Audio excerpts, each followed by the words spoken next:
sa mapagpalayang pagmamahal. Welcome to our 365 daily devotion of Alexander Gomez from Batch 3. At ang topic para tatalakay natin ngayon ay bakit ka dapat magpasalamat sa passive obedience ni Kristo. Ngayon po ang ating pag-aaralan ay tungkol sa Isaiah chapter 53 verse 5 to 6.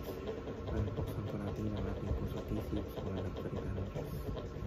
Sinasabi dito na, but He was pierced for our transgressions, He was crushed for our iniquities.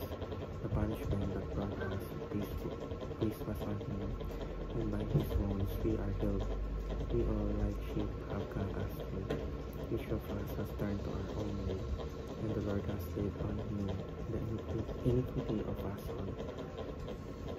Nasa tignan, ngunit siya nasugatan dahil sa ating mga pagsuway, siya binugbog din sa ating mga kasamaan, pinati sa kanyang parusa para sa ating kapayapaan.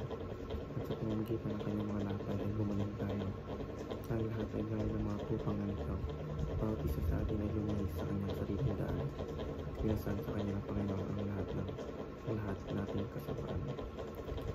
Teaching number 1. Christ's passive obedience means He suffered and died on our behalf. Siya ay kusang loob ng pusa at namatay para sa ating kasalanan. Hindi siya lumaban at tumakasa sa sakit at parusa. Sa halip, buong kababaang loob ng pinanggap ang kaparusa na dapat sa atin para sa atin. Ang lahat ng ito ay ayon sa kalooban ng Diyos Ama upang tayo ay maligtas.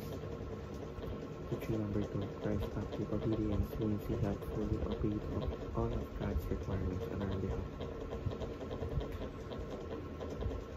Hindi siya nagkasali minsan at buong puso niyang sinunod ang lahat ng utos ng Diyos. Ibig sabihin siya ay naging daratang matulid sa lahat ng aspeto ng buhay at ang katuwiran iyon ay binilang sa atin sa pamamagitan ng pananampalataya. Teaching number 2. Christ's passive and active obedience made us both active and holy.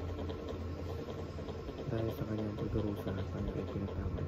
At sa kanyang katuwiran, tayo ay tinuturing na banal sa harap ng Diyos.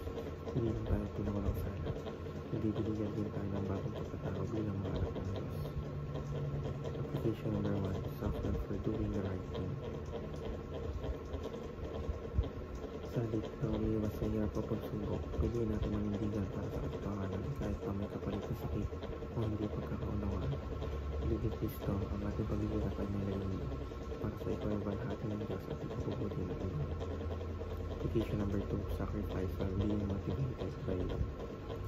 Hindi sapat na gumawa na tayo ng mabuti. Ang tunay na pagmumula ng ating pagsisikap ay pagmamahal sa Diyos at sa kapwa. Application number 3. Seek to grow each day towards holiness. Ang pagiging Kristiyano ay hindi lang tungkol sa simula, kundi sa patuloy na pagbabago. Araw-araw ay pagkakataong maiwan ng kasalanan, piliin ang kabaran at lumapit sa mga misna ni Kristo. Ito ang proseso ng pagiging mas katulad niya sa ugali, sa